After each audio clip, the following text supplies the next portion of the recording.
I discovered that the man I loved for 35 years lived a lie so deep that even the dead were part of it.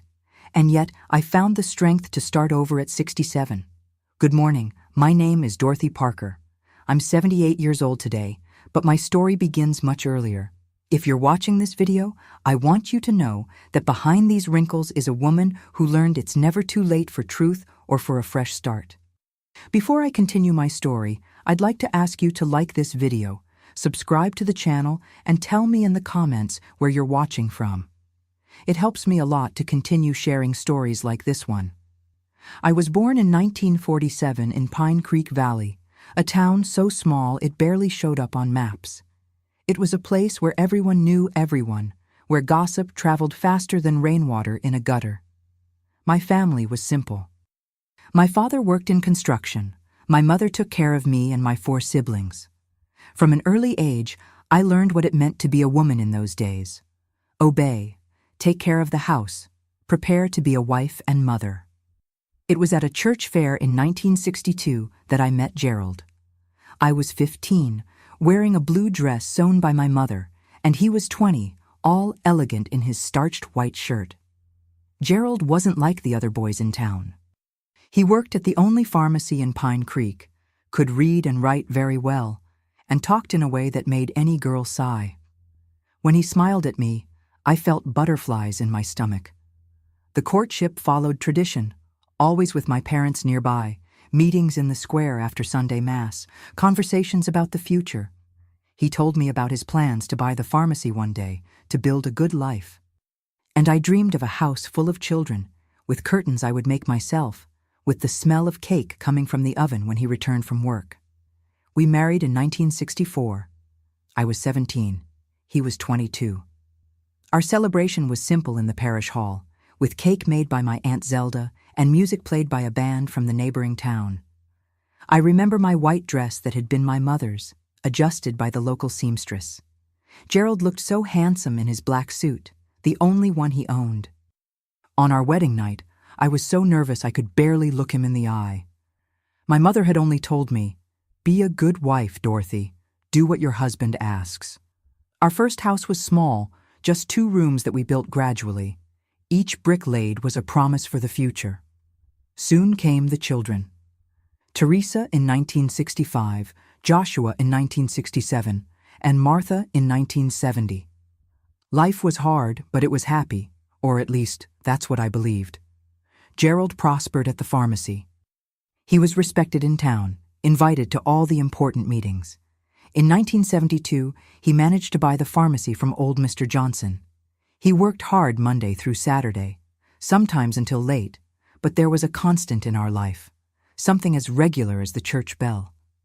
Every Sunday, Gerald would go fishing with his friend Gregory. I remember it as if it were yesterday. He would wake up when it was still dark, make strong coffee, grab his fishing rod, his tackle box, and a packed lunch that I had prepared the night before. "I'll be back before dinner, Dottie," he would say, giving me a kiss on the forehead. Dottie, that's what he called me, an affectionate nickname that only he used. Gregory was a mystery to me. I never really knew him. Gerald said he lived in the neighboring town, Riverdale, about 30 miles away. Once I asked why Gregory never came to our house, and Gerald explained that his wife was very reserved, didn't like visits. Big city people, he would say, and I accepted it. Sundays without Gerald became my routine. I would wake up, get the children ready for church, then prepare a special lunch. In the afternoon, I would take the children to play in the park or visit my sisters. When the sun started to set, I would wait by the window. Sometimes Gerald would arrive with a few fish, telling animated stories about the fishing trip. "You should have seen the size of the bass Gregory caught, Dottie. Almost broke the line." Other times he would return empty-handed. The fish weren't biting today. There were small things, details that now, looking back, should have alerted me. The different smell on his clothes, which wasn't just river or campfire smoke. The occasional gifts he brought, found at a little market by the river. Delicate scarves, homemade candies, small ornaments, the fishing stories that always seemed the same, as if told from a script. But I didn't question it. I was raised to trust my husband. not to ask questions. A proper woman doesn't question her husband. My mother always said, a man needs his time, his freedom. And it wasn't just my mother, it was what all women of my time learned. So I smiled, kept the gifts with care, fried the fish he brought, and thanked God for having a hard-working husband who only asked for one day to himself. Once, in 1978, I think, I found a receipt in his shirt pocket when I was doing laundry. It was from a restaurant in Riverdale, dated on a Sunday. When I asked, he answered without hesitation. Oh, Gregory and I had lunch there after fishing. It was raining too hard to make a campfire. The explanation made sense, and I didn't think about it again. On another occasion, Mrs. Jenkins, our most gossipy neighbor, came to tell me she had seen Gerald in Riverdale on Sunday, but not fishing. He was holding hands with a woman in the central square, she said. I defended my husband tooth and nail. Imagine that, Mrs. Jenkins. You must have confused him. My Gerald was fishing with Gregory, as he does every Sunday. You know how faithful he is to that tradition? And I truly believed it. After all, why would I doubt? We had a good life together. He was a good father, a good provider. I never wanted for anything. The years passed. Our children grew up. Teresa got married in 1985 to a young man from the capital. Joshua went to study engineering in New York. Martha stayed closer, married the mayor's son, and settled in the neighboring town. The house became emptier, quieter. Gerald and I grew old together. In 1988, I started managing a small market in the center of town, something to keep me occupied now that the children had followed their paths. And every Sunday, without fail, Gerald continued going fishing with Gregory. In 1997, after 33 years together, the unexpected happened. It was a Sunday like any other. Gerald left early to go fishing, as he always did, but returned earlier, shortly after noon, pale, sweating cold, with his hand on his chest. I don't feel well, Dottie, he said, barely able to speak. I called for help immediately. The ambulance took forever to arrive in those days. At the hospital in the neighboring town, the doctors did what they could, but it was a serious heart attack. In the ICU, I held his hand, praying to all the saints I knew. Gerald opened his eyes one last time and murmured something that at the time I didn't understand. Forgive me, Dottie. Gregory is waiting for me. I thought it was the delirium of death, that he was seeing his friend in the next world. Gerald passed away that night, leaving a hole in my heart and many questions I didn't yet know I had. The funeral was as expected in a small town. Everyone attended. The pharmacy closed for 3 days out of respect. I received so many hugs, so many condolences, so many dishes of food that neighbors brought that I barely had room to store them. But there was one notable absence. Gregory, my husband's great fishing buddy, didn't appear. When I mentioned this to Teresa, she suggested, maybe he's traveling, Mom, or sick. Mr. Gregory must be quite elderly, too. I accepted the explanation. There was so much to resolve after Gerald's death. The estate, the pharmacy that ended up being sold, the house suddenly too big for me alone. My children wanted me to come live with one of them, but I refused. This is my home, I told them. Here I lived my life with your father. Here I will stay. It was only 3 months after Gerald's death, when I finally had the courage to organize his things, that my life turned upside down again. On that July day in 1997, 3 months after Gerald's passing, I finally found the courage to go through his things. The wardrobe still held his scent, that mixture of aftershave and pipe tobacco that he occasionally smoked. Each piece of clothing I folded seemed to tell a story, bring a memory. The suit he wore to Teresa's wedding, the blue shirt I bought him for his 50th birthday, the straw hat that never missed the fishing trips. For a moment, I found myself smiling as I imagined Gerald and Gregory sitting by the river, talking about life while waiting for the fish to bite. I imagined the two of them now together at some heavenly river, continuing their eternal friendship. It was with that thought that I decided to organize the garage as well, where Gerald kept his fishing gear. The rod leaning in a corner, the artificial lures in a wooden box, the old rubber boots he used to wade into the river.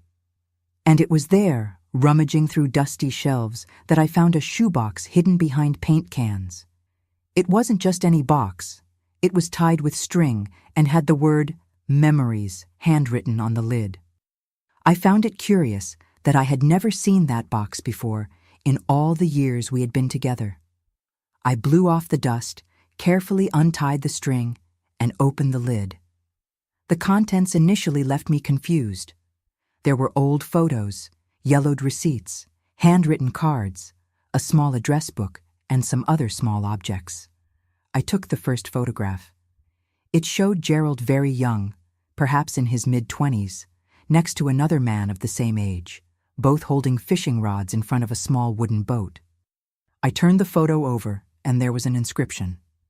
Me and Gregory, Ohio River, June 1965.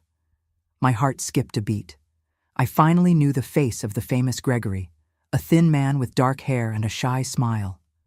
I continued looking at the other photos, most of them fishing in different places, always smiling, always friends. But then, I noticed something strange. All the photos were old, showing them both young. There were no recent photos of Gregory. Digging deeper into the box, I found a carefully folded newspaper clipping. It was an obituary from the local Riverdale newspaper, dated July 22, 1965. Yesterday, young Gregory Mendoza Wilson, 25, only son of August and Clemency Wilson, died in a tragic automobile accident on the state highway. He leaves behind his wife, Isabel, 6 months pregnant. I read and reread that piece of paper, unable to comprehend. Gregory died in 1965. But how? Gerald went fishing with him every Sunday for more than 30 years after that. Was it another Gregory? But the dates on the photos, the full name, everything indicated it was the same person. With trembling hands, I continued searching through the box. I found receipts for a small apartment rented in Riverdale, in Gerald's name, dated from 1966 to 1997. Monthly payments for over 30 years. There were also birthday cards, Christmas cards, Father's Day cards, all signed in neat handwriting. With love, Diana and your children. Diana? Who was Diana? At the bottom of the box was a photograph that made my world collapse. It showed Gerald, already with gray hair, it must have been from about 10 years ago, hugging a woman approximately my age and 2 young adults, a man and a woman. On the back of the photo, in the same handwriting as the cards, silver anniversary, me, August, Janet, and Eugene, 1992. August. My husband's name was Gerald, but there, in that other life, he was August.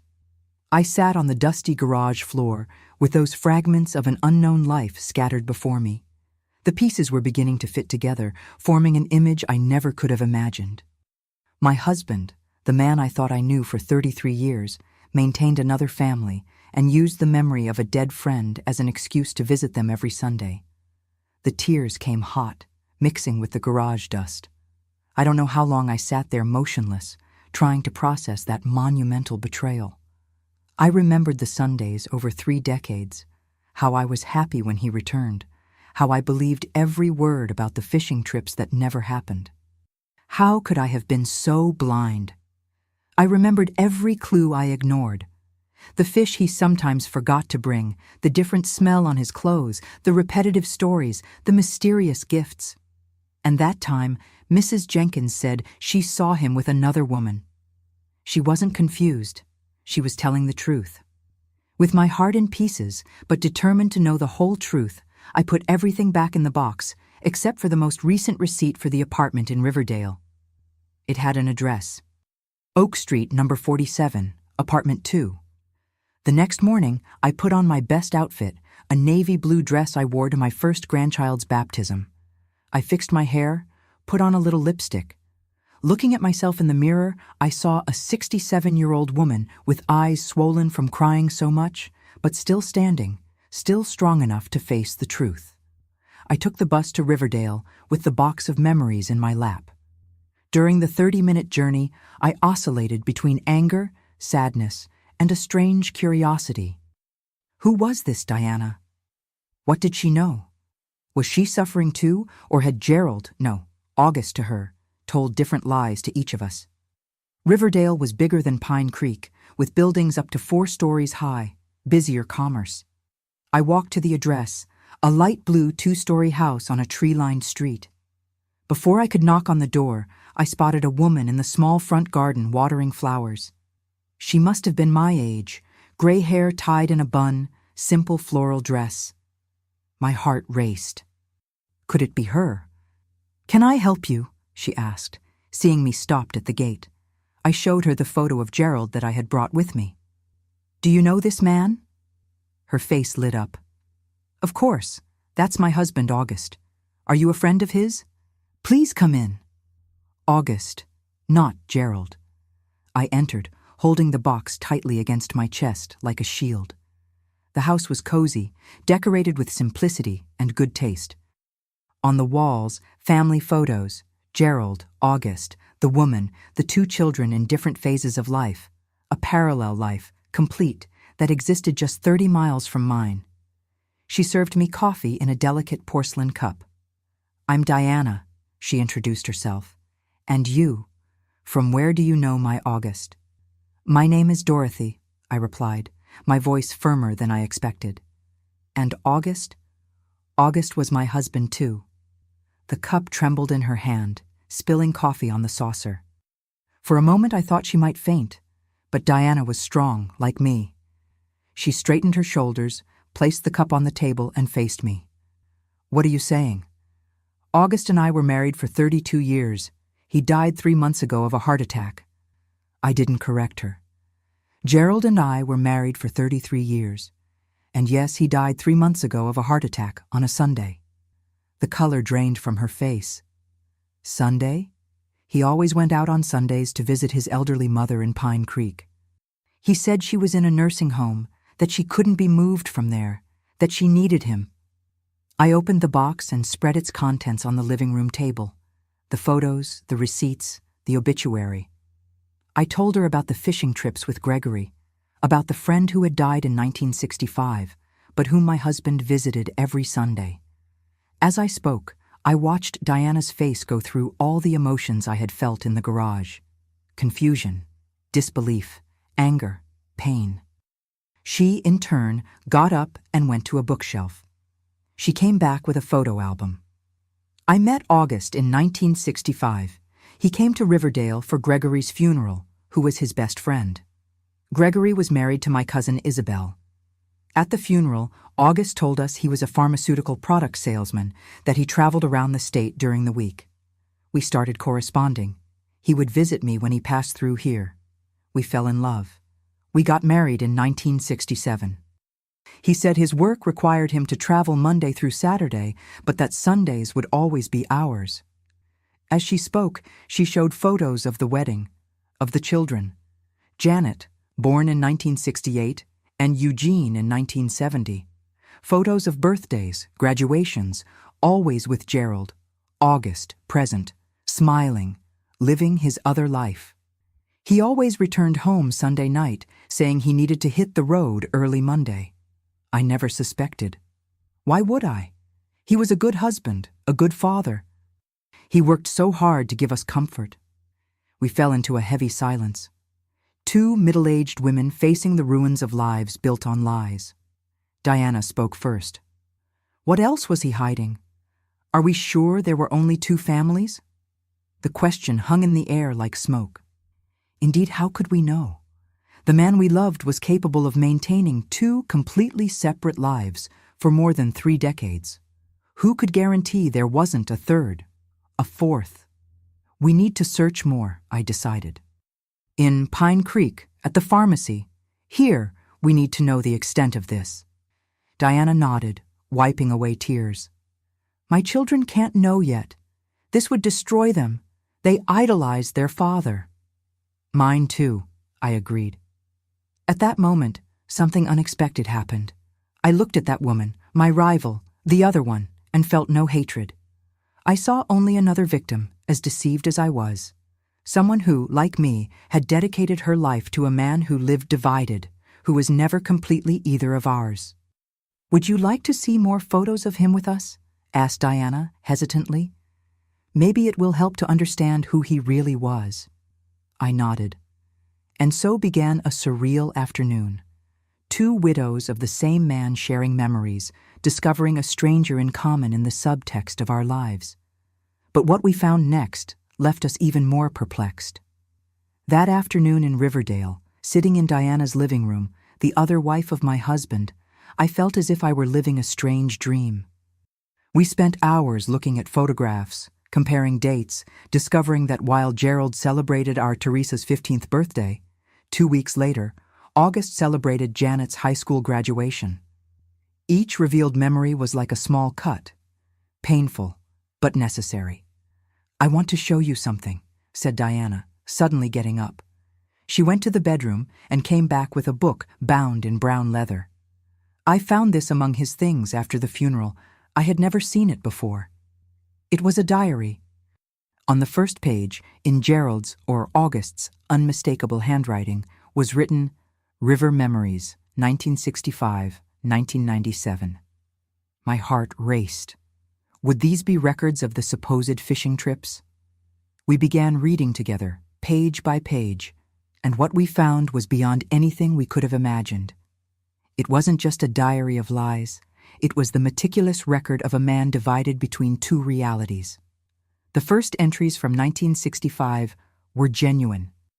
Descriptions of real fishing trips with Gregory, conversations about youthful dreams, about the girlfriends they had at the time, me and Diana's cousin. Then came the account of the accident, the pain of losing his friend. Gerald wrote, "Today we buried Gregory. A part of me went with him. How to continue without our Sundays at the river? Who else will listen to my secrets, my fears?" In the following pages, something strange began to happen. The entries continued as if Gregory were still alive. "Today we caught 3 huge bass. Gregory told me about his new job. We talked about politics, about the future of the country." It was as if in the pages of that diary, my husband refused to accept his friend's death. And then, in an entry from 1967, the first mention of Diana. I didn't tell Gregory about Diana. I still don't know how he would react. After all, he was the cousin of Isabel's husband. But when I'm with her, I feel a freedom I've never experienced. With Dottie, I am responsible Gerald, the pharmacist, the family man. With Diana, I can be August, the man I dreamed of being before assuming so many responsibilities, so young. I remember raising my eyes from the diary at that moment and meeting Diana's gaze. There were tears silently running down her face, as well as mine. It wasn't just betrayal we were discovering. It was the complete dissociation of a man who created 2 separate identities, 2 worlds that should never meet. As we advanced through the pages, we saw how he meticulously separated his lives. For Diana and her children, he was August Wilson, pharmaceutical salesman, who traveled the state during the week. For me and my children, he was Gerald Parker, the respected pharmacy owner who reserved only Sundays for his personal leisure. The most disturbing were the entries about Gregory. Even decades after his death, Gerald August continued writing as if his friend were alive, aging along with him, participating in his double life as the only confidant. Today, Gregory said, "I'm going crazy, leading this divided life." Maybe he's right, but how to choose, how to abandon half of myself? In an entry from 1980, he wrote, "Gregory asked today why I don't simply leave one of the families, choose one life definitively. I explained it would be like cutting off an arm or a leg. I love my children, all of them. I love Dottie with her serene devotion. I love Diana with her vibrant joy. They are different parts of my heart. How to live with only half a heart." We read until nightfall, amazed at the complexity of the web of lies and self-deception that Gerald August had built. In the last entries from a few months before his death, we noticed something worrying. He was beginning to confuse the details, mixing his 2 lives. Today, I almost called Diana Dottie. I told Teresa about Janet's graduation before realizing my mistake. Gregory said I won't be able to keep this up much longer. Age is catching up with me. The memories blur. The last entry, written just 3 days before his death, was disturbing. I dreamed I was in heaven and there were no secrets there. Dottie, Diana, my children from both sides all together, knowing everything. In the dream, instead of anger, there was understanding. Would it be possible? Gregory says I'm a fool to still have hope. But I can't help thinking, what if somehow my 2 lives could meet in peace? The pain in my chest hasn't gone away for days. Perhaps it's the weight of so many secrets. We closed the diary in silence. Outside, night had already fallen. Diana turned on the lights in the living room and offered me more coffee, which I accepted automatically, still processing everything we had read. "What do we do now?" she finally asked. A simple question, but so complex. What should 2 middle-aged women, widows of the same man, do with the ruins of lives built on illusions? "First," I replied after a long moment, "we need to check our financial situation. If he lived 2 lives, how did he manage the money?" Diana nodded, already retrieving some folders from a drawer. August said his salary was deposited directly. We always had enough, never luxury, but comfort. He paid the rent for this apartment, the college tuition for the kids. I began to do mental calculations. Gerald's pharmacy was profitable, but not that much. I always thought our standard of living was compatible with his income. But now, if he was supporting 2 families, how was it possible? We examined documents, bank statements, deeds. The picture that emerged was disturbing. Over the years, Gerald had discreetly sold several properties I had inherited from my parents, land in the countryside that I rarely visited. The money financed his second life. On the other hand, he had used part of the pharmacy profits, which should have been our savings for old age, to pay for Eugene's medical school, Diana's son. He stole our future to give to them, I thought bitterly, but didn't say aloud. Because at the same instant I realized he had done the same to Diana, stolen from her to give to us. Neither of us had received what we deserved, just fractions, crumbs of a divided life. It was already past midnight when we decided that I would stay for dinner. It was too late to return to Pine Creek, and we still had so much to discover. Diana prepared a simple soup that we ate in contemplative silence. "We have to tell our children," she said finally. I felt a knot in my stomach. My children adored their father, preserved his memory with affection. How to tell them that the man they considered an example was, in fact, a liar who had led a double life for more than 3 decades? "Maybe we should wait," I suggested. "Discover everything first, understand better." Diana looked at me with an expression that mixed understanding and determination. "Dorothy, we've lived enough lies, don't you think? Our children are adults. They have the right to know the truth about the father they had." Deep down, I knew she was right. More lies, even by omission, would only perpetuate the legacy of falsehood that Gerald had left. We agreed to talk to our children in the coming days, separately, and then decide the next steps. That night, I slept in Diana's guest room, on sheets that smelled of rose fabric softener, so different from mine at home, with the scent of lavender. Small differences that made up 2 lives, 2 families, 2 worlds that should never have met. Before sleeping, I took the diary again and turned to the first pages. There was a loose photo there that we hadn't noticed before. It was of Gerald and Gregory, very young, probably still teenagers, sitting by a river, smiling at the camera. On the back, a handwritten message. "To Gerald, my best friend, may our dreams run free, like this river, always together." From Gregory. Contemplating that photo in the dimness of the unfamiliar room, I felt a strange compassion for the man who had been my husband. What deep wound had Gregory's death caused for him to build such an elaborate fantasy? What emptiness was he trying to fill, living 2 parallel lives? I'm not justifying what he did. The betrayal lasted decades. It was deliberate, calculated, cruel. But that night, for the first time since the discovery, I allowed myself to see beyond the anger and pain. I saw a broken man, unable to integrate the parts of himself, living eternally divided, eternally incomplete. The next morning, we had coffee together, like old friends, not like rivals. There was a strange intimacy between us. After all, who else in the world could understand exactly what we were going through? "What are you going to do?" Diana asked. "After we tell our children, after all this comes out, will you go back to Pine Creek and continue your life?" The question hung between us like smoke. What life did I have to go back to? An empty house? A widowhood based on lies? Neighbors who would always know I had been deceived for decades? "I don't know," I answered honestly. "And you?" Diana looked out the window to the small garden where she tended her flowers. "I don't know either. Janet wants me to go live with her in the capital. Eugene is finishing his medical residency in New York. This apartment has too many memories now." We were silent.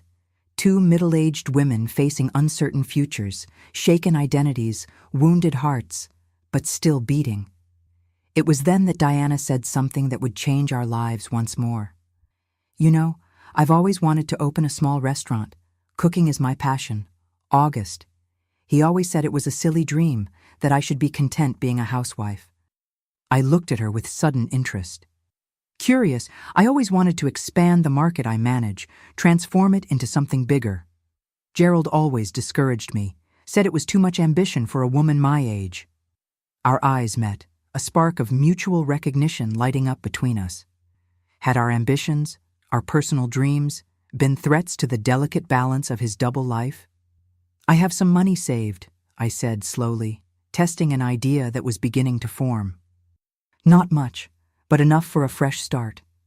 "I have his life insurance," Diana responded in the same cautious tone, "and my savings from when I gave cooking classes." Another long silence as the idea grew between us, improvised but increasingly solid. "It would be crazy," I murmured finally, "completely insane." "Agreed," Diana said, and then smiled, a genuine smile that lit up her tired face. "But who said we have to be sensible now? We've been sensible all our lives. And see where that got us." At that moment, with the morning sun coming through Diana's kitchen window, something new was born. It wasn't friendship yet. It was too early for that. The wounds were still bleeding. It wasn't exactly hope. We were too realistic for that. It was possibility, the possibility of transforming betrayal into a fresh start, pain into renewal. But before any decision, we had to face the most difficult moment, telling our children, letting the house of cards built by Gerald August completely collapse. And their reaction was nothing like what we expected.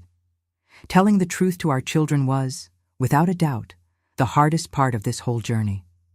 After that morning at Diana's house, I returned to Pine Creek with a heavy heart, knowing I needed to gather courage to destroy the image my children had of their father. First, I called Teresa. My firstborn was always the most sensitive, the one who most resembled Gerald in her calm temperament and thoughtful way of facing problems. I asked her to visit me over the weekend, saying only that we needed to talk about important matters related to her father's inheritance. Then I called Joshua in New York. My son was always the most distant, not geographically, but emotionally. A brilliant engineer, he built his life far from Pine Creek, returning only on special dates. Even so, he idolized his father. He always said his work ethic came from Gerald. How to tell him that this ethics had a hidden face? Finally, Martha, who lived closer, my youngest, the one most like me, stubborn and practical, married to the former mayor's son, had built a comfortable life in the neighboring town. She was the one who visited me most frequently, bringing the grandchildren to spend weekends with me. Meanwhile, Diana would do the same with Janet and Eugene. We agreed to tell them separately, letting each family process the news in their own way before any possible meeting between the two sides. The weekend arrived too quickly. On Friday night, Teresa was the first to arrive with her husband Robert and their two teenage children. I insisted the children go to bed early, as I needed to talk just with her and Robert. Sitting in the living room with cups of tea that cooled untouched, I told everything. I showed the photos, the receipts, talked about Diana and her children, about the diary, about the double life that Gerald had maintained for 33 years. I'll never forget the expression on my daughter's face. It wasn't just shock or sadness. It was as if something fundamental was breaking inside her. Robert held her hand throughout the account, but when I finished, she released herself from him and walked to the window, staring into the night. "Impossible," was all she said for a long moment. Then turning, "Are you sure, Mom? Maybe it's a misunderstanding. Maybe." Denial is always the first refuge when the truth is unbearable. I showed more evidence, explained more details. Gradually I saw reality settling in her eyes, the painful acceptance. And then what surprised me most? The anger. How could he? Everything he taught us about honesty, about family, about commitment, all lies. Tears streamed down her face. "And you, Mom, how do you feel? How did you bear to discover this?" Her concern for me, even amid her own pain, moved me deeply. I explained that I was still processing everything, that sometimes I felt anger, sometimes sadness, sometimes even a strange relief for finally knowing the truth. On Saturday morning, Joshua arrived, then Martha with her husband. I gathered everyone in the living room and repeated the story, showing the same evidence. The reactions were as different as my children's personalities. Joshua, always analytical, took the diary and began examining it page by page, as if looking for flaws, inconsistencies that could disprove it all. "The handwriting is definitely his," he finally confirmed, closing the book with a heavy sigh. But why? Why go to the trouble of living like this, divided, always lying? Martha was more direct. "That scoundrel!" she exclaimed, pacing back and forth across the room. "Sorry, Mom. I know it's painful to hear, but that's what he was. A scoundrel who deceived you, who deceived all of us. And this other woman? Did she know about us?" I explained that Diana had been as deceived as I was, that she thought she was the only wife of a traveling salesman named August. What followed was an intense afternoon, full of questions, tears, moments of charged silence. My children took turns comforting me and processing their own pain. The image of the perfect father was destroyed, and with it, part of their own identities built in relation to him. "What will you do now, Mom?" Teresa finally asked when night began to fall. I hesitated. It was time to tell about the crazy idea that had been born that morning in Diana's kitchen. I decided yes. There would be no more secrets in this family. Actually, Diana and I are considering a partnership. 3 pairs of eyes stared at me in astonishment. I explained our preliminary plan, to combine our resources, my administrative skills, and her culinary talent to open a small restaurant. "The two of you together?" The incredulity in Martha's voice was understandable. "The legitimate wife and the other legitimate wife," I corrected gently. "She has as much right to the title as I do, Martha. It was 32 years, a complete marriage, children, a life built. The only difference is that hers wasn't on paper." "But even so," Joshua intervened, "working together after everything he did, wouldn't it be simpler for each to go her own way, process all this separately?" I reflected on this before answering. Maybe it would be simpler, yes, but also lonelier. You know, when I discovered everything, my first impulse was to hate Diana. But upon meeting her, I realized if there's anyone in the entire world who can understand exactly what I'm going through, it's her. We were deceived by the same man, in the same way, for the same time. And now, at 67, we have the chance to start over, not as rivals, not as victims, but as partners. A thoughtful silence settled in the room. It was Robert, Teresa's husband, who broke it. "I think it's brave, Mrs. Parker, to transform something so negative into something potentially positive." I smiled at him, grateful for the support.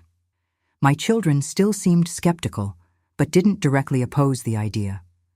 I asked them to wait, to give me time to explore this possibility, to see if it was viable. The next morning, I received a call from Diana. Her conversation with her children hadn't been very different from mine. Initial shock, then anger, and finally reluctant acceptance. Janet had cried a lot. Eugene had remained silent for long periods, digesting everything in his way. "I told them about our idea," said Diana. "Eugene thinks I'm crazy. Janet, well, she said if this is what will help me get over everything, she supports me." We exchanged information about our children's reactions and noted how, even being raised in different homes by different parents, there were remarkable similarities in how they processed the grief for the paternal figure they thought they knew. "When can we meet to discuss the details of our plan?" I asked.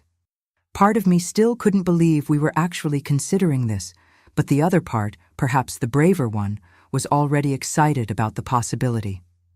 We agreed to meet the following Wednesday at the midpoint between our towns. There was a small restaurant by the roadside, the Traveler's Rest, where Gerald had probably never been, a neutral place for us. At the restaurant, we occupied a discreet table in the back and spread out notebooks, calculators, and some recipe books that Diana had brought. Two ladies planning a business, nothing to draw attention from the other customers. "I've thought a lot about this," Diana began. "If we're going to do this, we need to do it right. Not just any restaurant, but something that tells a story, our story, in a way." The idea intrigued me. "What do you mean?" "Well, what united us was fishing, right? Or rather, the lie about fishing. Why not transform this into something positive? A restaurant specializing in fish and seafood." I laughed at the irony, transforming the biggest lie of our life into our brand. There was something poetic about it. "And what about the name?" I asked, curious to see how far this reframing went. Diana smiled, a smile different from the first day, lighter, more genuine. "The Fisherman," she suggested. "Simple, direct. People will think it's just a fish restaurant, but for us, it will have another meaning." "The Fisherman," I repeated, feeling the weight and lightness of the name simultaneously. "I like it. It's appropriate." We spent the following hours discussing practical details. Location. A midpoint between the two towns seemed ideal. Initial investment, division of responsibilities. Diana would be responsible for the kitchen, I for the administration. Our target audience would be families and travelers who passed along the highway connecting the larger cities in the region. As we talked, I realized how complementary we were in our skills and personalities. Where I was cautious, she was bold. Where she was dreamy, I was practical. It was as if Gerald August had sought different parts of himself in each of us. And now, ironically, those parts were coming together to create something new. "We're going to need our children's help," I commented, thinking of my children's initial reactions. "At least in the beginning, until we establish everything." "Janet has already offered to help on weekends," Diana replied. "And you? Do your children support?" "They're skeptical, but don't oppose. Joshua can help with the financial part. He understands investments. Teresa is a teacher, but during school vacations, she could give us a hand. Martha," I hesitated, thinking of my most tempestuous daughter. "Martha will need more time. She was very close to her father." Diana nodded understandingly. Eugene also idolized his father. He wanted to be like him. He's having difficulty reconciling the man he knew with all this. More silence, this time contemplative. We were embarking on an uncertain journey, based on a connection forged in pain. Was it unwise? Probably. But at 67, after discovering that the life I thought I had lived was partially an illusion, what did it mean to be wise? "We have to make this work," I finally said. "Not just for the business itself, but for ourselves, to prove that we can rebuild something from the ashes he left." "To prove that we are more than the wives he deceived," Diana agreed. "That we have value for ourselves, our own identities beyond him." At that moment, we sealed not just a business partnership, but a pact of rebirth. Two women who conventionally should have been enemies, united by extraordinary circumstances to create something entirely new. The following weeks were of intense work. We found a small building for sale exactly halfway between Pine Creek and Riverdale. It had been a warehouse before, needed renovations, but the price was affordable and the location perfect. To our surprise, when we told our children about the chosen location, the initial resistance began to yield. Joshua offered to supervise the renovation, using his engineering knowledge. Teresa helped with the decoration. Martha, despite her reservations, introduced us to a reliable accountant. On Diana's side, Janet contributed by designing the menu and the restaurant's logo. Eugene, even busy with his medical residency, sent money to help purchase equipment for the kitchen. The most surprising was what happened when our children finally met. We had feared this moment, imagined tension, resentment. Instead, there was a strange, immediate connection, the mutual recognition of something familiar in each other's faces. Traits of Gerald August in each one, mannerisms, expressions they had inherited without knowing. "It's strange," Teresa commented after meeting Eugene. "It's as if he were the brother I never knew I had, and in a way, that's exactly what he is." There were months of intense work, of discoveries, of adjustments. Not everything was easy, of course. There were moments of tension between Diana and me, discussions about how to manage certain aspects of the business. There were days when the anger for everything Gerald had done resurged strongly, when we questioned whether we weren't crazy for trying to build something together. But there were also moments of unexpected connection, like when we discovered we both had the same favorite movie from the 60s, or when we realized that both she and I had the habit of singing while cooking, different songs, different voices, but the same habit that made Gerald smile in two different houses. Finally, in early 1998, just 10 months after Gerald August's death, we inaugurated the Fisherman. The restaurant was modest but cozy, with decor that referenced the river and fishing, reframing the lie that had united our stories. And on opening day, something happened that neither of us had foreseen, something that would reveal yet another piece of the puzzle that was the life of the man we knew by different names. It was March 15th, 1998, a sunny Sunday, a date we purposely chose for the inauguration of the Fisherman. Sunday, the day that for so long represented the division in our lives, would now be the day of our union. We prepared everything with care. Diana commanded the kitchen with the help of 2 young assistants hired from the region. I managed the dining room with Teresa and Janet helping with the service. Martha handled the cash register, still reluctant, but present. Joshua and Teresa's husband organized the improvised parking lot, where more cars than we expected were already gathering. The restaurant, small but cozy, had a decor that evoked the river and fishing, without being excessive. Old photographs of local fishermen decorated the walls. None of Gerald or Gregory, of course. In the center of the main room, a round aquarium with colorful fish was the element that most caught attention. "Nervous?" Diana asked me, briefly leaving the kitchen to check the movement. In 10 months of coexistence, we had developed our own dynamic, not exactly intimate friendship, but a partnership of deep mutual respect. "A little," I admitted, "but it's a good nervousness, of expectation." She squeezed my arm lightly before returning to the kitchen. That simple gesture said a lot about our journey, from the initial distrust to the ability to comfort each other in moments of anxiety. The inaugural lunch exceeded our expectations. The food was impeccable. The grilled halibut with herbs, Diana's specialty, was particularly praised. The service, despite some inevitable initial hiccups, flowed well. People from both towns attended, attracted by the novelty and the word of mouth that our children had spread. It was around 3 in the afternoon, when the crowd began to thin, that it happened. An elderly gentleman, leaning on a cane, entered the restaurant alone. He must have been in his 80s, hair completely white, but still with an upright posture, lively and attentive eyes. He was dressed with simple elegance, slacks, a well-ironed shirt, a hat that he removed upon entering. I went to greet him personally, thinking he was just another curious customer. "Table for one?" I asked with my best hostess smile. He studied me for a moment, as if evaluating me. Mrs. Dorothy Parker? He asked, with a surprisingly firm voice for his age. I was momentarily disconcerted. Yes, that's me. Do we know each other? Not personally, he replied, but I know your story. Or rather, I know the story of the man who united us in ways we never imagined. A chill ran down my spine. Who was this man? How did he know Gerald? I asked one of the young waiters to take my place and led the gentleman to a more secluded table in the back of the restaurant. Who are you, sir? I asked as soon as we sat down. My name is August Mendoza Wilson, he replied, Gregory's father.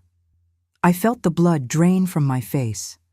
The father of Gregory, the real Gregory who died in 1965. But he should be. I made a quick calculation. If Gregory was 25 when he died, and that was 33 years ago, his father should be at least 80 years old now. The age matched. How? How did you know about us? I managed to ask. The obituary, he answered simply. I saw the name Gerald Parker in the newspaper when he passed away.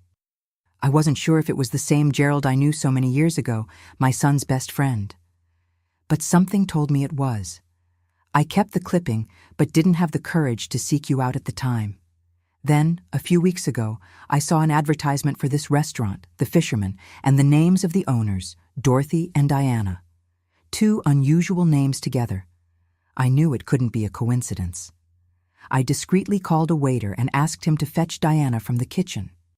She came quickly, concerned about my expression.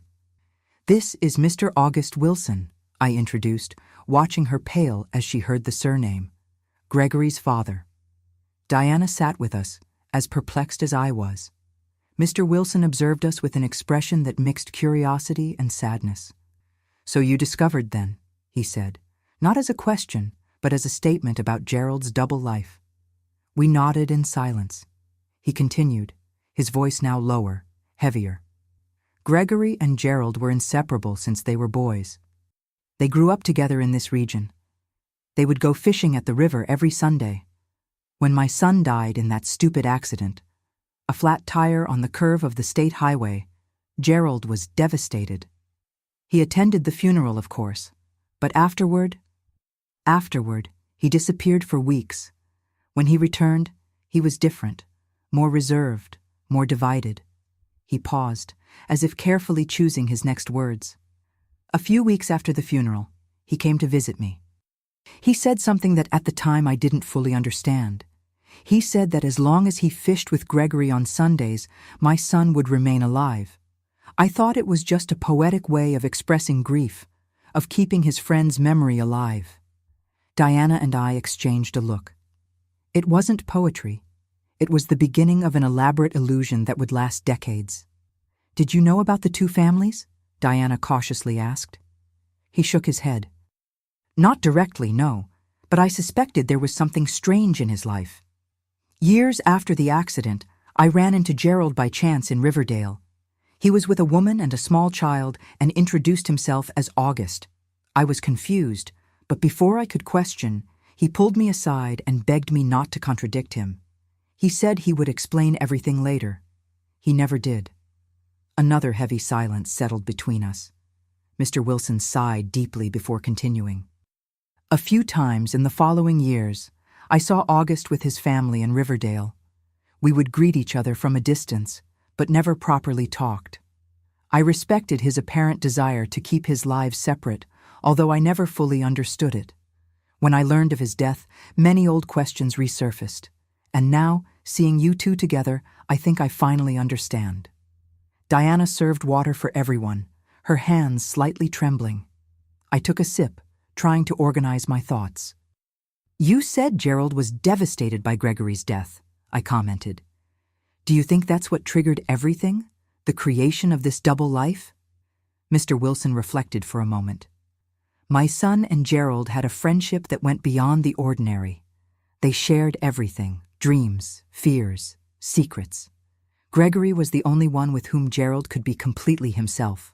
When he lost him, I think something broke inside him, as if a part of himself had died too, the part that was free, authentic. His words echoed what we had found in the diary. A divided man, unable to integrate the different facets of his personality into a single life. He used your name, Diana said softly, for his other identity, August. Mr. Wilson smiled sadly. Yes, I realize that.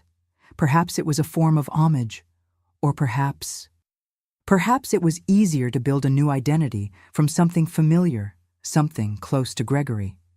We talked for almost an hour. Mr. Wilson told us stories of Gerald and Gregory in their youth, two mischievous children who became dreamy teenagers, how they had planned to open a business together someday, perhaps an inn by the river, where they could fish daily, how Gregory was the bold one, the adventurer, while Gerald was the cautious one, the planner. It's ironic, he said at one point. The restaurant you created is very much like what they dreamed of. By the roadside, near the river, a place for travelers to rest and eat well. We had never thought of that. The fisherman wasn't just the reframing of Gerald's lie. It was in a way the realization of his youthful dream, the dream that had died with Gregory. When Mr. Wilson finally said goodbye, he left us with a wooden box. I found this among Gregory's belongings after the accident. I never had the courage to give it to Gerald. Perhaps now you can make better use of it. Inside the box was an old notebook, yellowed by time, with Gregory's handwriting, different from Gerald's, but with the same flowery style in certain letters, as if they had learned to write together. It was a fishing diary from 1963 to 1965, each Sunday meticulously noted. The weather, the bait used, the fish caught, the conversations, the shared dreams. In the last entry, dated 1 week before the accident, Gregory had written, Gerald confessed something surprising today. He said sometimes he feels he's living the wrong life, that he made decisions based on what others expected of him, not what he really wanted. He talked about the pharmacy, the young marriage, the responsibilities that suffocate him. If he could start over, he said, he would live in a completely different way. I tried to cheer him up, tell him it's never too late to change, but he just smiled in that sad way. Some of us are born to live one life faithfully, he replied. Others might need several lives to be who they truly are. I'm not sure what he meant by that, but I felt a deep sadness in his words. We closed the notebook in silence, deeply touched. It was as if we had found the final piece of the puzzle, the origin of the fracture that would lead Gerald to build a double life after losing the only friend with whom he could be authentic. That night, after all the customers had left and our children had helped with the cleaning, Diana and I sat on the back porch of the restaurant, contemplating the starry sky, each with our thoughts. You know what's strange? She commented finally. All this time I imagined Gerald, August, as a calculating liar, a cold manipulator. But now we see a broken man, I completed, someone who couldn't be whole in a single life. This doesn't justify what he did, she said firmly. No, it doesn't, I agreed, but perhaps it helps to understand. We were silent again, the distant sound of the river as a backdrop for our thoughts. It was strange to realize how gradually the initial anger had transformed into something more complex, not exactly forgiveness, but a deeper understanding of human fragility, of our capacity to lose ourselves in our own lies. What will we do with Gregory's diary? Diana asked. I thought for a moment. I think we should keep it together with Gerald's diary. They are two parts of the same story. One day, perhaps our grandchildren will want to understand this strange story that united our families. The following months were of intense work. The fishermen quickly gained a reputation in the region for its excellent food and welcoming atmosphere. We expanded the menu, hired more staff, even started serving dinners on Fridays and Saturdays, in addition to the traditional lunches. Selling my house in Pine Creek was a difficult decision, but necessary. We built a small apartment above the restaurant where I came to live. Diana did the same, selling her apartment in Riverdale. We lived on opposite sides of the same building, separated enough to maintain our privacy, close enough for the convenience of work. Our children, initially reluctant, grew closer over time. Janet and Teresa developed a surprising friendship despite their different personalities. Martha eventually softened her combative stance and began helping on busier weekends. Joshua and Eugene maintained contact from a distance, exchanging professional advice and, occasionally, stories about the father they both discovered they had never completely known. In 1999, we expanded the business, adding a small inn next to the restaurant. Just 5 simple but comfortable rooms for travelers passing along the highway. It was exactly what Gerald and Gregory had dreamed of decades before. In the years that followed, the Fisherman became not just a prosperous business, but a symbol of our unusual story. Eventually, Diana and I became friends, not best friends, not intimate confidants, but life companions who shared a singular past and built an unexpected future together.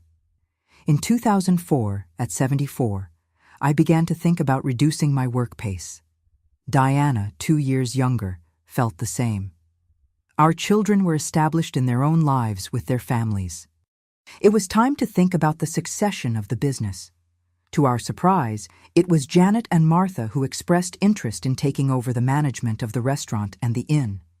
2 half-sisters who never knew of each other's existence until their father's death, now planning to continue the legacy we had built from the ashes of his lie. Today, at 78, I look back and see an extraordinary journey.